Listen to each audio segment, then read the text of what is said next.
네, 안녕하십니까. 오늘 전국 인터뷰에서는 조원진 우리공화당 대표님을 모셨습니다. 반갑습니다. 반갑습니다. 네, 진짜 오래간만입니다. 예, 오랜만입니다. 좀 전에 이야기하신 어쨌든 간에 나라도 그렇고 지방도 경제가 제대로 돌아가야 모든 게 이루어지지 않겠습니까? 대한민국이 큰 땅은 아니지만은 경제 규모나 예, 이제 인적 네트워크는 되게 큰 나라예요, 사실은. 네, 인적 구성의 요소를 보면은 군사적으로 6대 강국, 경제적으로 13대 강국, 이래가면 뭐 전반적으로 10대 강국이라 그러지 네, 않습니까? 네, 예. 세부적인 내용은 좀 다른 면이 있지만. 국민들은 실감이 별로 안 나요. 이제 그거를 네. 이게 이제 경제 성장이 급속적인 경제 성장을 하니까 부의 편차가 생기고 네, 그와 동시에 중앙과 지방의 편차도 굉장히 심하게 생겼어요. 맞습니다. 왜냐하면 이게 서울로 가야지만이 뭐 대학의 집중화, 대기업의 집중화, 혹은 지식 인프라들의 모든 집중화가 수도권, 서울 중심으로 해서 이제 경기도까지 수도권을 되다 보니까 지방의 경제가 활성화시킬 수 있는 단계가 굉장히 힘들었어요. 네, 문제는 이제 대구시가 자체적으로 쓸 수 있는 돈, 뭐 홍준표 시장이 저를 떠들어도 홍준표 시장이 자체적으로 쓸 수 있는 돈이 거의 없어요. 네, 그렇답니다. 그래서 네, 국비 비율 대 지방비 비율을 네. 자체를 지금 72대 28 정도 될 거예요. 그것도 많이 좋아진 거잖아요. 뭐좀 8대 그거는 2에서. 그냥 그대로 그게 8대 2 구도보다 더 나빠졌죠, 사실은. 이제 뭐 82 했다가 78 갔다 왔다 갔다 하잖아요. 이거를 6대 4 구도로 바꿔줘라. 그러니까 이제 국비 비율을 6으로, 지방비 비율을 4로 바꿔주면 전국에 들어가는 돈이 뭐 요즘 좀 올랐다 해도 한 50조 정도 됩니다. 이게 지방비 비율을 지방에서 거둘 수 있는 돈을 올려준다는 거잖아요. 그래 중앙의 명목비나 이런 거를 다 지방으로 이관을 시키는 거죠. 그럼 지방이 대구시가 한 5조 정도의 연간 수입이 더 생긴다는 거죠. 예. 5조 정도 생기면요. 대구 스스로가 세계 글로벌화의 기초를 만들 수 있다. 제가 이제 프로젝트를 해보니까 5조 정도는 한 50조의 프로젝트에 기초 자금을 만드는 거예요. 네. 보통 뭐 자금 투입하면 10분의 1 투입하고 나머지 파이낸싱하고 외국 투자자들 돈 넣고 이런 구도지 않습니까? 네, 네. 그런 구도로 가려면은 빨리 지방 경제 독립을 좀 시켜줘 달라. 이것이 이제 지방 목소리가 지방자치위원회도 생기고 하잖아요. 그거는 하나는 중앙에 가고 있는 권한을 대폭 지방으로 넘겨라. 또 지방 분권화의 핵심은 지방 경제 독립이다. 요 두 가지만 해주면은 예.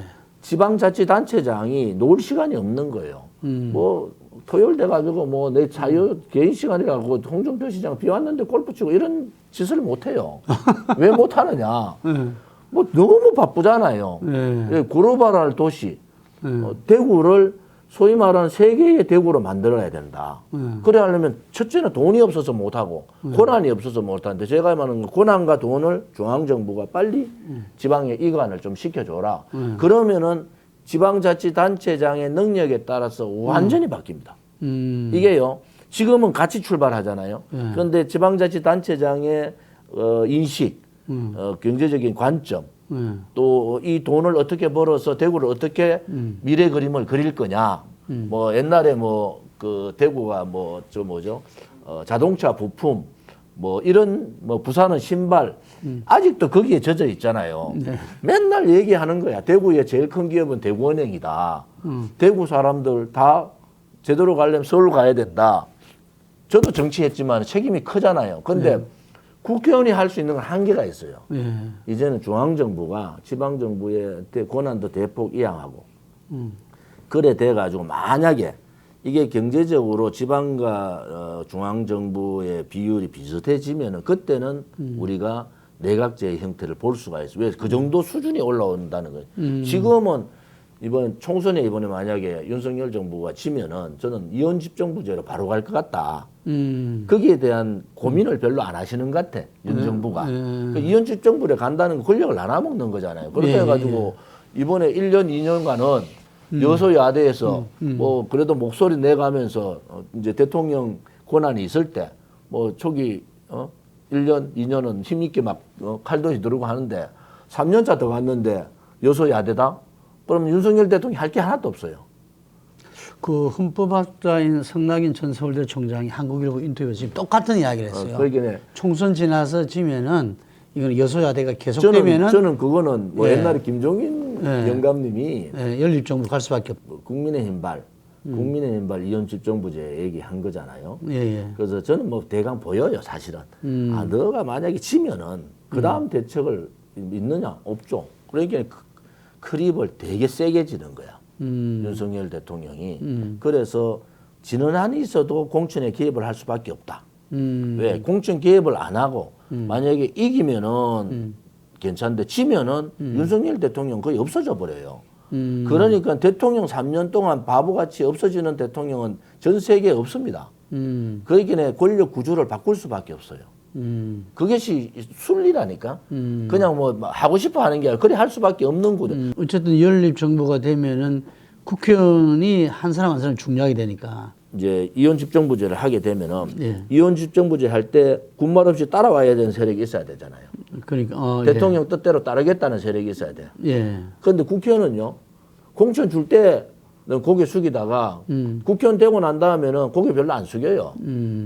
대통령이 여당이 돼도 안 숙인다고. 여당이라는 게 다수당이 돼도 고개 잘 안 숙여요. 자기 목소리 내기 시작하면. 검찰공화국은 조금 다르지 않겠습니까? 아, 그것도 달라요. 그것도 왜냐하면 그때도 검찰도 눈치 보잖아요. 아, 검찰도 바뀐다. 그때부터 눈치를 다 보게 돼 있다고. 예, 예. 2년 반밖에, 3년밖에 안 남았네. 그러면은 뭐 여러 가지 생각들이 달라지잖아요. 그래서 제가 보는 것은 결국은 여소야대 전국을 가면은 이혼집정부제 개헌으로 갈 거고 또 하나는 주고받을 게 많아요. 서로 간에. 이재명 사법 리스크가 굉장히 주고받는 요건 중에 하나야. 무슨 말인지 아시겠죠? 잘 아실 거예요. 줄 거 있어야지 받을 게 있어야지 서로 나눌 거 아닙니까? 그런데 예. 민주당이 이재명의 민주당하고 여소야대 전국에 22대 여소야대 전국에 윤석열 정부는 주고받을 게 너무 많다. 그래서 주고받는 구도로 간다. 그러기 위해서 자기 말을 듣는 국회의원들이 뭐 10명 줄 세우기도 힘들다는데 권력 떨어진 대통령이 아니고 2년 반밖에 안 남은 대통령의 구도는 다 이런 이것도 여소야대 전국에서 이게 이탈이 엄청나게 생길 거예요. 자기 목소리 내기 시작하잖아요. 예. 그런데 이쪽하고 야당하고 이쪽하고 주고받을 게 있으면은 그건 간편하게 된다. 근데 내각제 파들이 저는 기득권 지키는 파들이다. 이렇게 얘기하는 이유는 그 당시에 국회의원 했던 사람 다 박근혜 대통령 다 탄핵 찬성했어요. 다. 한 명도 안 빠지고. 그다음에 재산 1등부터 10등 다 나갔습니다. 그건 뭐냐? 쉽게 제가 표현을 하는 거예요. 뭐냐면은 왜 그 사람들이 제가 아버지 국회의원 했던 사람들이 왜 다 나갔을까? 왜 따라가지고 다 유승민이 따라 김무성이 따라 나갔나? 왜 돈 많은 사람들이 국회의원 중에 돈 많은 사람 왜 다 그래 나갔지? 내각제는 기득권 나눠먹기다. 지금의 대한민국의 기득권은요, 권력 기득권과 경제 기득권 이게 딱 고착화가 되어 있다고. 이 고착화 되어 있는 정치 기득권까지 합치면은 돈하고 권력하고 언론하고 정치가 합치게 되는 거예요. 이래 되면은 결국은 서민을 바라보는 정치, 중산층을 바라보는 정치는 요연해진다. 그것이 제가 두려운 거죠. 그룹들도 불안하고, 그죠? 소위 재벌들도 엄청 불안한 거죠. 권력 바뀔 때마다. 언론 방송 더 하잖아요. 상대가 상대를 죽일 수밖에 없는 구도로 좌우가 딱 갈라서 있으니까. 그 다음에 정치하는 사람들도 이게 언제 감옥 갈지 모르는 거야. 보니까. 그래서 이 자유민주주의 체제에서 가장 나쁜 돈하고 권력하고 언론하고 정치. 이 권력은 정치 권력을 뺀 권력들 많잖아요. 소위 뭐 우리가 말하는 검찰, 뭐 법조 뭐 이런 권력도 있고. 이게 네 개가 합쳐버려요. 그래 됐을 때 어떡할 거냐. 그럼 이 내각제 세력들이 왜 그러면 박근혜 대통령 탄핵 때 그 기득권 세력들 왜 다 나갔지? 그 사람들 다 똑똑하고 막 이래가 나간 게 아니에요. 쉽게 말해 김세현부터 해가지고 뭐 남경필부터 해가지고 다 나갔잖아요. 정진석은 원내대표니까 정진석은 반대 입장을 갖고 있었죠. 못 나갔. 그래서 저는 이 기득권과의 싸움을 우리 국민들이 한 사람이라도 좀 깨달았으면 좋겠다, 앞으로. 이게 쉽게 우리가 내각제, 뭐, 대통령 중심제 이렇게 얘기하는데 그 일례가 박근혜 대통령 탄핵 그 상황에서 일례가 벌어진 거예요. 언론하고요, 권력이 합치고 돈하고 합쳐버리니까 이거는 누구도 못 막는 상황이 오는 거다. 그러면 대한민국의 미래는 엄청 힘들었다. 왜 미래가 힘들었냐? 기독권 세상이 되니까 기독권이 있으면 반기독권 탄압받는 반기독권이 있는 거예요. 피해받는 국민이 있잖아요. 이제 윤석열 정부한테 바라보고 싶은 게 정치에 빛이 없다. 그러고 지역적인 부담도 별로 없다. 장점이에요, 장점. 예. 그러면은 지방에다가 대폭 중앙정부의 권한을 지방에 대폭 넘겨라. 그럼 제가 이제 행정안전위 간사도 하고 행정안전위에 오래 있었어요. 행안위. 여기는 지방자치에 대해서 제가 좀 많이 연구도 하고 알고. 지방자치도 마찬가지입니다. 결단입니다. 지방에도 사람이 살고 지방에도 사람이 살 수 있는 나라. 이 구도를 지도자가 가지고 있느냐. 대폭 이관해도 아무 상관없거든요. 대폭 이관해도. 뭐 서울대학교 같은 경우 요즘 뭐 서울대학교 10개 만들자고 저는 찬성하는 게 서울 1대학, 서울 2대학 다 옮겨도 되잖아요. 서울대학, 경북 서울대학 1, 뭐 부산 서울대학 2, 뭐 이런 식으로 옮겨도 된다. 그래서 저는 그런 대폭적인 사고의 전환만 되면은 우리나라가 중앙집권제니까 대통령권이 워낙 세니까 대통령이 그런 가치, 지방에도 사람이 살아야 되고 지방에도 사람이 잘 사는 나라 말로 떠드는 게 아니고 우동기 뭐 대구 교육감이 요새 뭐 여러 가지 일을 많이 하시잖아요. 그분은 그런 생각이 좀 있더라고. 그러면 그런 부분에서 과감한 개혁이 지금 실질적으로 개혁하기 힘든 게 노동개혁, 연금개혁, 교육개혁은 굉장히 저항 세력에서 힘들다고요. 그런데 이런 지방자치 활성화는 저항 세력이 되게 작아요. 그래서 저는 지방의 분권을 통해서 노동이나 연금 개혁에 접근하는 또 교육개혁에 접근하는 방법이 있다 저는 보고요. 여기 제가 개혁을 해보니까 그래서 그런 부분을 만들어 가면은 지방에도 우리가 지방에서 살아도 그래도 뭐 서울 사는 거에 80%까지는 간다. 이런 구도만 짜지면 되거든요. 저는 그래서 그런 결단을 윤석열 정부가 좀 내려주길 바란다. 그래서 윤석열 정부의 그 역할을 하는 사람이 우동기 지금 지방자치대위원장 다 합쳐가지고 하잖아요. 그런 개혁이 오히려 엄청난 노무현 대통령이 잘한 점이 공기업 공공기관을 대폭적으로 옮겨버렸잖아요. 예. 그때 엄청 반발이 심했죠. 그런데 지역균형발전을 실천한 사람이다. 그래서 윤석열 대통령은 지역에 노무현 대통령이 좀 지역에 빛이 있었어요. 사실은 호남은 호남대로, 저 부산은 부산대로. 그런데 윤석열 때 빛이 없다고. 그러니까 개혁 가능해요.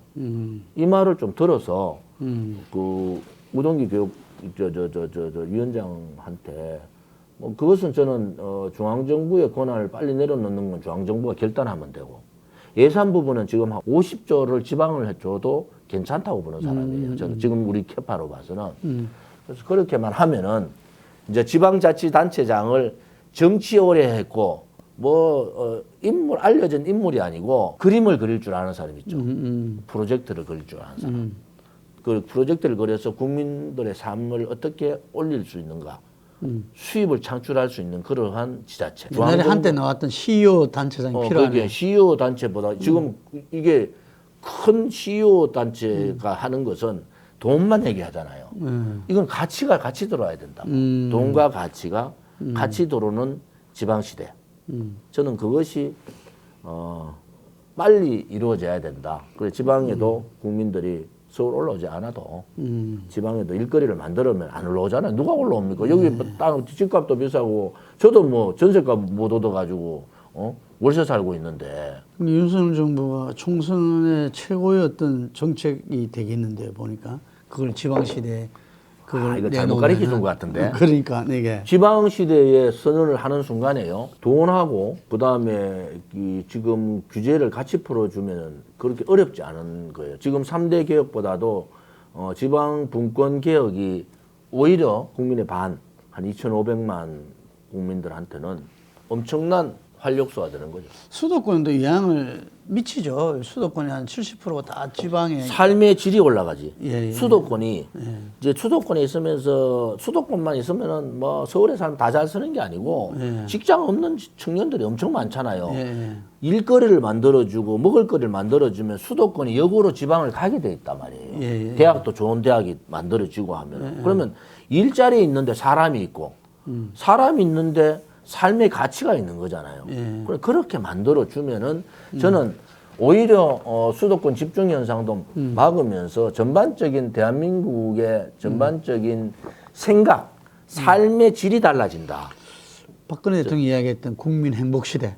그거 이루어주려다가 못 이루었죠, 사실은. 예. 말하자면은 그때 탄핵을 한 사람이 기득권의 총연합이었다. 말씀하셨잖아요, 이게. 그 돈이든 뭐 언론이든 뭐 이렇게 쭉 이야기하면서 하셨는데 근데 그때 탄핵 지지가 한 80%였거든요. 그럼 다수의 국민들은 어찌 말하면 기득권 세력의 그게 뭐 속아 넘어갔다는 겁니까? 지금 그냥, 이런 거잖아요. 예. 민주당을 포함한 좌파 시민단체. 예. 권력 획득이 중요했어요. 예. 권력을 몰아내고 자기 권력을 가져오는 게 가장 중요한 목표였다고. 예. 이쪽 소위 말하는 보수 그 새누리당 내에 제가 말하는 배신 세력 여기는 기득권이 뭉쳐버렸어요. 여기는 언론에서 6개월 동안을 언론에서 그렇게 좌파 우파 언론이 한 언론도 빼지 않고 그렇게 공격을 하면은 3개월만 되면은요. 우리 김능구 대표가 신이 될 수도 있다니까. 무슨 말인지 아시겠어요? 비판 기능이 없어요. 국회에서 대통령을 탄핵 소추를 하는데 제가 유일하게 탄핵 소추 반대 의견 정세균 의장한테 반대 발표를 해달라. 반대하면 대통령 탄핵을 하는데 아니 반대 발언을 해야 될까요 국회가. 제가 반대 의견을 요청을 했어요. 국회의장 끊어버렸다고. 그다음에 탄핵 소추안에 대한 논의가 없었어요. 절차상에 굉장히 하자가 있습니다. 이거는. 그다음에 그 파면이라는 구도가 대통령이 탄핵 구도를 헌법재판소에서 파면으로 그래 가는 건 맞지 않잖아요. 대통령의 탄핵은요 미국은 2년 걸리면 2년. 왜냐면 청문회해야 되죠. 뭐 공청회도 해야 되죠. 국회의원들끼리 논쟁도 해야 되죠.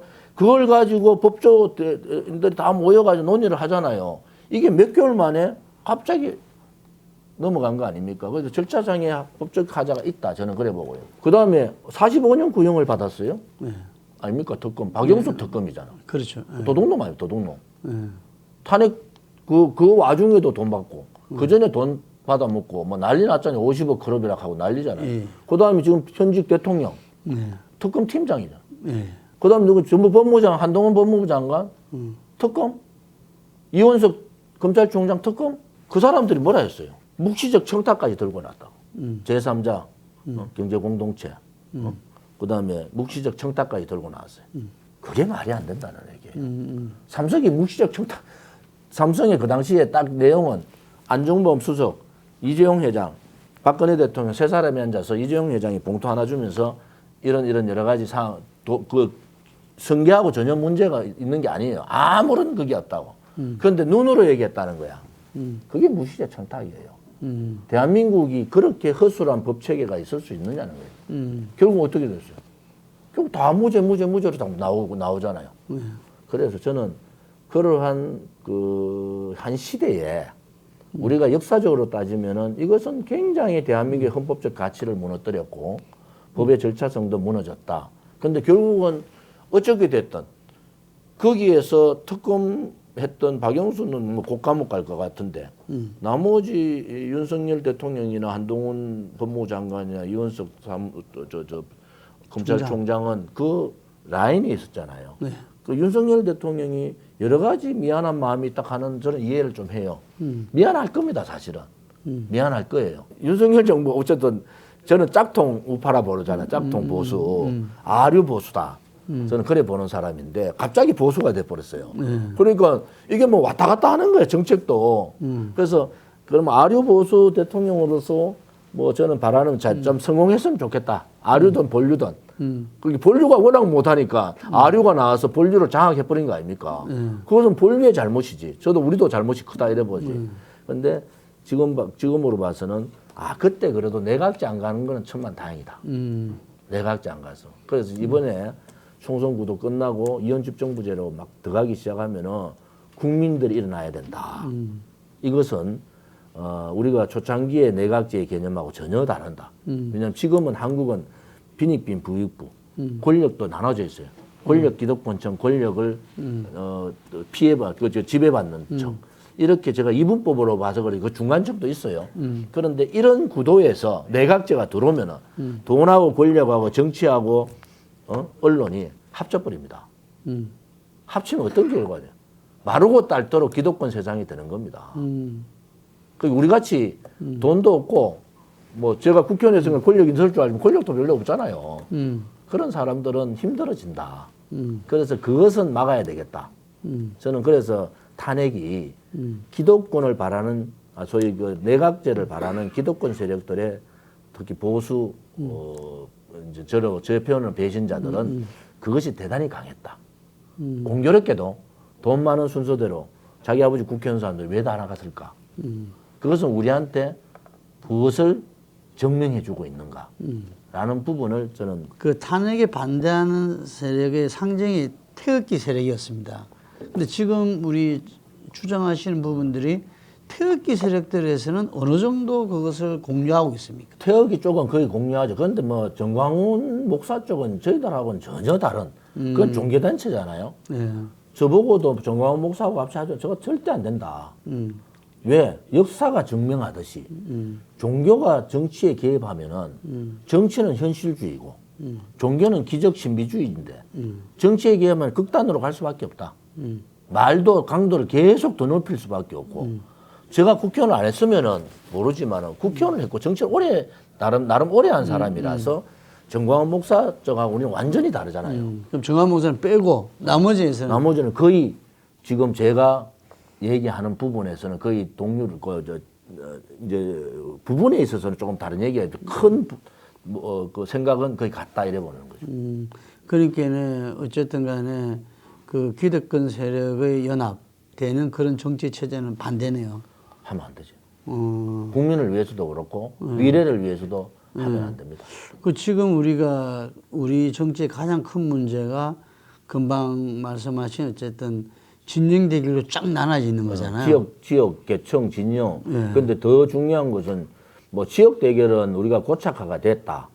이것을 어떻게 풀 거냐의 문제도 제가 아까 얘기했던 지방자치가. 그러니까. 왜냐하면 먹고 사는 문제가 해결되면요. 지역 구도가 깨져요. 무슨 말인지 아시겠죠? 잘 아시잖아요. 지역 구도를 깨기 위해서는 먹고 사는데 바빠야 돼. 내가 잘 먹고 사는데 뭐 옆집에 뭐 하는 거 그런 거 신경 안 씁니다. 서로가 못 먹고 사니까 서로가 힘드니까 내 거를 지키기 위해서 굉장히 싸울 수밖에 없는 구도를 만들었잖아요. 달빛 철도라고 그 달구보라고 빛골 제가 제안한 거예요. 제가 처음 제안한 사람이 접니다. 그래서 지역 구도를 고착화되어 있는 지역 구도를 정치인들이 이용을 하잖아요. 때마다. 그런데 이 지역 구도를 깨는 것도 지역의 삶을 높이면은 한 번은 아니지만 서서히 깨진다. 그것이 서구에서 우리한테 서구는요. 우리는 호남 영남이 아주 오래전에 싸웠지만은 서구는 요 근래까지 총 쏘고 싸운 지역이 많잖아요. 각 성마다. 그런데 우리는 그렇지 않잖아요. 그래서 이 삶의 질을 올리면서 지역 구도를 넓게 하고 서로 교류를 많이 하게 되면은 깨진다. 언젠가는. 그게 오래 가지는 않을 것 같지만 윤석열 정부가 제가 제안한 대로 국토 균형 발전에 대한 규제 철폐하고 경제적인 독립을 빨리 시켜주고 이렇게 되면은 10년 내에 잘 사는 도시, 지방에 서울과 비슷하게 사는 도시, 그렇지 않은 도시가 갈랐어요. 딱 나옵니다. 잘 사는 도시와 못 사는 도시. 그러니까 그때부터는 지방자치단체장을 이름 좀 알려졌다고 찍어주는 게 아니고 정말 이 사람이 고민을 하고 우리의 삶을 우리의 가치를 좀 더 풍요롭게 할 수 있는 그러한 프로젝트도 알고 그러한 사람을 지방자치단체 혹은 지방의회로 뽑을 거다. 저는 그렇게 그 지방 활성화도 오히려 그래 되면서 지방 활성화가 자연스럽게 되지 않나 이래 보는 거죠. 이게 지역주의도 내포된 그 진영 대결. 이 문제의 제 질문은 뭐냐면 이 문제의 해결책 중에 하나가 합의제 민주주의다. 그게 내각제다. 이런 이제 주장이 지금 많거든요. 그런데 그거는 전혀 지금 다르다는 이야기잖아요. 기득권 세력들의 변명이죠. 아, 진영 대결은요. 예. 진영 대결은 결국 지역 구도에서 진영 대결이 나오는 겁니다. 예, 자기를 지지하는 지역이 없으면 진영 대결이 못 나가요. 예. 그러니까 결국은 양 지역의 지역 구도가 딱 갖춰지. 지금 진영 대결 충청에서 진영 대결 못 하잖아요. 예, 예. 서울에서 싸우기는 하지만은 진영으로 갈라서지는 못하잖아요. 싸우기는 싸우는데 언제라도 바꿀 수 있잖아요. 그것은 민주주의 발전에서 굉장히 중요한 거예요. 정권이 왔다 갔다 하는 건 대단히 발전적인 영향이 있단 말이에요. 그런데 그 정권을 자기 그 진영 대결로 몰고 가지 마라 하는 것이 국민의 생각이잖아요.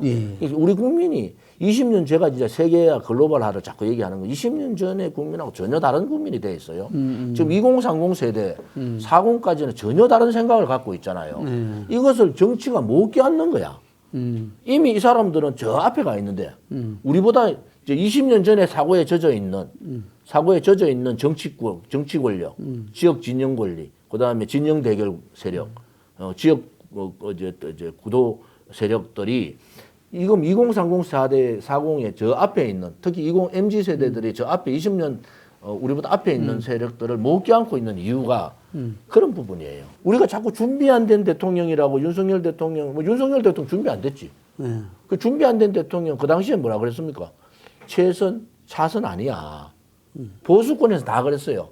최악 안 되니까 이재명 안 되니까 차악이라도 뽑자다 그랬잖아. 그 국민들은 차악을 뽑았어. 준비 안 된 대통령을 뽑아놨어. 근데 다 준비된 대통령 같이 평가를 하려고 그래요. 차악의 대통령을 뽑아놓고 차선의 대통령을 요구하고 있는 거야. 그러면 우리 국민들이 생각을 그래도 웃잖아.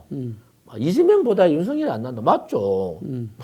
나온데 사법 리스크 없는 이재명과 윤석열 또 다른 얘기야. 리스크가 있으니까 문제고 과거의 행적이 있으니까 문제잖아요. 그래서 저는 우리가 좀 더 발전하려면은 지도층부터 바꾸는 게 좋겠다. 그 국회의원들도요. 그냥 지역에서 막 얼굴 알려주고 뭐 했던 뭐 지역에 가면 돈 10억 받아왔습니다.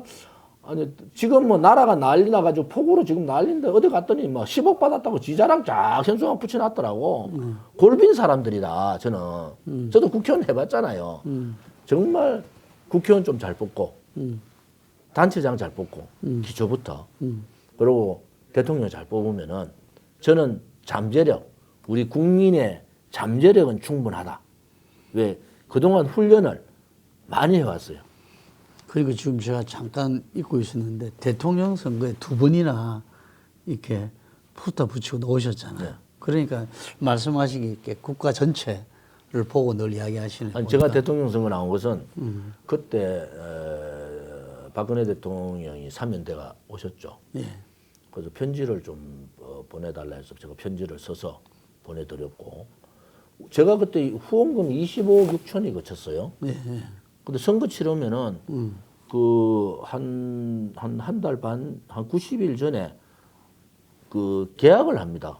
이쪽 인쇄소하고. 예. 뭐 왜냐면 뭐 우리 기획 쪽하고 계약을 해야 되죠. 그 돈이 한 20억 정도 나간다고. 예. 그 제가 그걸 다 얘기하고 뭐 이렇게 해서 내가 예를 들어서 지금 그 권영세 예. 권영세 장관이 그 당시에 아마 선대 본부장 했잖아요. 맞습니다. 예. 윤석열 후보 쪽에 저하고 아는 사람 되게 많아요. 예. 여러 사람이 아주 좋은 짓는 정강훈하고 전혀 다르다. 그리고 다른 사람 같이 생각하면 안 된다. 저 사람이 걸어간 길을 쭉 보고 국회에서 했던 길을 봐라. 저 사람 계속 희생만 하고 앞장서서 고생하는 것만 했던 사람인데 당신이 껴안아야 된다. 이런 얘기를 많이 했어요. 예. 그 권영세 본부장 전화 왔더라고. 윤석열 후보가 이렇게 전화 허락해서 한다고. 그래서 내가 그랬어요. 왜 나를 설득하려고 그러냐. 나는 지금 대통령께서 사면 나오셨으니까 삼성병원 계시지 않냐. 그 내보고 뭘 해주면 좋냐고 묻더라고. 그 필요 없다고. 필요 없고. 딱 대통령 설득해라. 박근혜 대통령을 설득하세요. 지금 나와 계신데 우리도 그 힘든 25억 6천만 원이라는 후원금을 거뒀는데 무슨 명분이 있어야 제가 물러날 거 아닙니까? 이재명 쪽에서는 2번, 3번 전화 왔어요, 저한테. 같이 하자고. 저 뭐 전화 와서 직접 같이 하고 그냥 아니 머리부터 발끝이 다 다른데 어떻게 같이 하냐. 그러지 말고 김동연 그 당시 후보잖아요. 김동연 후보하고 같이 해가지고 토론 한번 하자. 윤석열 후보가 토론 안 한다니까 저하고 그러면 맞짱 토론 한번 합시다 같이. 원고 없이 한 3시간 토론 한번 합시다 이래 됐어요. 그 결국 김동연이 저래서 가고 이래가 무산됐잖아요. 그런데 그때 저는 여러 사람들한테 듣기는 민주당이 1% 이긴다. 그런데 그 윤석열 캠프만 모르더라고. 윤석열 캠프. 그때 제가 엄청 고민했어요.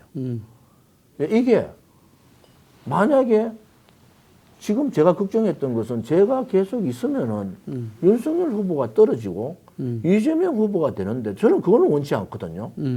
그건 원치 않은데 1% 박빙의 상황은 우리가 그 당시에 그 당원이 50만, 지금도 우리가 50만 당원에 당비 내는 당원이 5만 3천이에요. 대통령 선거 끝나고 한 3천이 더 늘었는데 그러면 딱 정의당의 5배라 보시면 돼요. 정의당이 책임당원, 돈 내는 당원이 10,000명, 일반 당원 합쳐서 10만 명, 우리가 5만 3천에 50만 가까이 되거든요. 표는 그때 우리가 쉽게 말하면은 그 우리 당원들이 정권부터 교체해놓고 보자. 어차피 우리는 안 될 거 아니냐. 그런데 생각은 저희는 좀 다르지만은 아무튼 그렇게 해서 박근혜 대통령을 설득을 못했어요. 저쪽에서. 설득을 못해서 제가 끝까지 가는 겁니다. 원희룡 장관이 갑작스럽게 전면 백지화해가지고 좀 이거 국정이 코미디냐 뭐 이런 이야기가 나오고 했는데 이걸 어떻게 보십니까? 원희룡 장관이 대단히 잘못한 겁니다. 왜냐 그러면요. 저게 금방 봤을 때는 원희룡 장관이 잘한 것 같죠. 그런데 이게 6년간 이끌어왔던 국채사업, 그것도 예비 타당성 조사까지 끝난 사업이에요. 예. 그 돈이 몇 조 되는 돈이잖아요. 그것을 장관이 그래 한다? 그것은 나라가 아니에요. 그것을 일개 국토부 장관이 한시적으로 있는 국토부 장관이 이 국책 사업을 6년간 예타까지 끝난 사업을 그것을 무효화하고 백지화한다? 금방진 거지. 그런 권한은 있는 겁니까? 권한이 없지.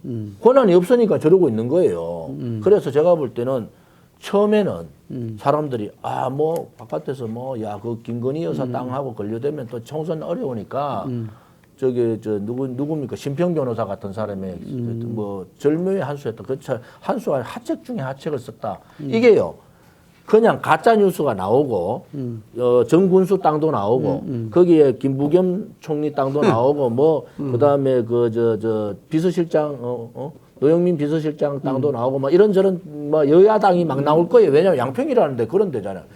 서울 시민들이 가장 쉽게 교통만 좋으면 가장 쉽게 가서 편하게 살 수 있는 것이 양평이다. 다 알아요. 로망이시로. 다 알잖아요. 네. 그러면은 거기에 권력 있는 사람들 다 미리 땅 사놓고 있을 거라고. 정치 있는 사람들도 지금 나타난 것만 해야지 다 까보면 더 많을 거예요. 국회의원들이 더 있을 수 있고 있단 말이에요. 그러면은 이것을 그냥 덮는다. 그걸 어떻게 덮어요? 그러면 양평 시민들이 내가 볼 때는 양평 군민이 한 12만, 17만 되나? 그 다음에 하남. 예. 강주. 그 다음에 남양주, 광주. 그 한강을 끼고 있는 쪽은 다 해당되고 그거 한번 가본 사람은 교통지옥이라는 거 다 알잖아요. 두물머리. 예. 이걸 어떻게든 만들어야 되는 건 맞잖아요. 일안이 됐든 개정안이 됐든 만들어야 되는 건 맞는데 그것을 무효화했다는 것은 오히려 가짜 뉴스 나오기 전에 화들짝 놀래가 했는데 보니까 야당도 문제가 심각하다. 이걸 미리 알았으면 무효화 안 했을 거야. 가짜 뉴스하고 전쟁하자 해가지고 국정조사를 하든지 해야 된다 이런 생각을 했을 수도 있잖아요. 그런데 해놓고 나니까 국민들은요. 저는 김건희 여사 가족들이 거기에서 땅 투기를 해가지고 이렇게는 믿고 싶지 않아요. 한 80년대부터 갖고 있었고 그런 거니까. 아니, 오빠가 본래 그런 사업을 하고 그러니까 있더만, 믿고 싶지 부동산. 않지만은 형질 변경 문제라든지 이런 사항들이 있잖아요. 그러면은 10,000평이 있으면은 문중 땅 하면 1,000평만 하면은 문중 다 할 수 있는 묘소라든지 이런 거 되잖아요. 나머지 부분은 오빠가 그렇게 했다는 건 대통령 하기 전에 얘기니까 그런데 이 문제를 공교롭게도 대통령 부인의 땅이 나왔단 말이에요. 이것은 가짜 뉴스고 진짜 뉴스를 떠나서 국민들이 싫은 거야. 네. 아니 왜 또 김건희 여사 땅 얘기가 왜 나오냐 또. 네. 특히 보수 국민들은 자유우파 국민들 더 화들짝 놀란 거지. 여기 총선 10개월 남가놓고 이게 무슨 일이냐. 그래가 처음에는 이제 그 원희룡 국토부 장관이 저리 하니까 뭐 몇 사람들이 잘했다 하고 하니까 그런 줄 알았는데 아니잖아요. 보니까 이게 서로 싸워도 국민의힘이나 뭐 윤석열 정부가 뒤질 것도 없는 거야. 서로 고부고부 싸움이 돼버린 거예요. 근데 이게 가짜뉴스 나오기 전에 화들짝 내질러 놓고 나니까 이제 국민의힘이 이제 난리가 난 거죠. 이게 이제 김동연 경기도지사까지 들고 나오죠. 그러면 이게 총선까지 안 가겠습니까? 그래서 제가 하는 얘기는 좋은 얘기로 국정조사 해라. 너가 국정조사 요구를 해버려라. 아예. 이 문제 계속 끌고 간다. 특히 김건희 여사의 문제는 뭐 좋은 일이든 나쁜 일이든 국민의 눈높이에 벗어날 수밖에 없는 또 생각을 다르게 할 수밖에 없는 국민의 정서가 있다고요. 그러니까 정면 돌파. 어차피 백지화해가 정면 돌파했으면은 이걸 사업을 재개해야 되는데 국민 정서상 재개할 수밖에 없는데 그러면 국정조사를 통해서 매듭을 지어라. 그래서 매듭 지으면 3개월 안에 끝낼 수 있잖아요. 그럼 여야 간에 3개월 안에 끝낼 수 있는 국정조사를 통해서 매듭을 지어라. 그러고 착공을 다시 해라. 근데 이제 제가 우리 당원들도 양평에 많은데 물어봤더니 개정안이 좋다 그러더라고.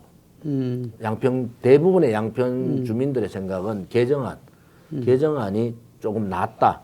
여러 가지 상황. 김건희 일가 땅이 있는 그 들어가는 개정안이 그 땅을 제외하고 그래서 내가 땅 그러면은 뭐 이런 문제 생기면은 그냥 기정하는 것도 방법 아니냐. 그 말씀을 하셨더라고. 기정을 하시고 그냥 국정조사 받고 기정하고 그럼 대강 정리를 빨리 해주는 게 국민의힘이 빨리 털 수 있는 방법이다 이래 보는 거죠.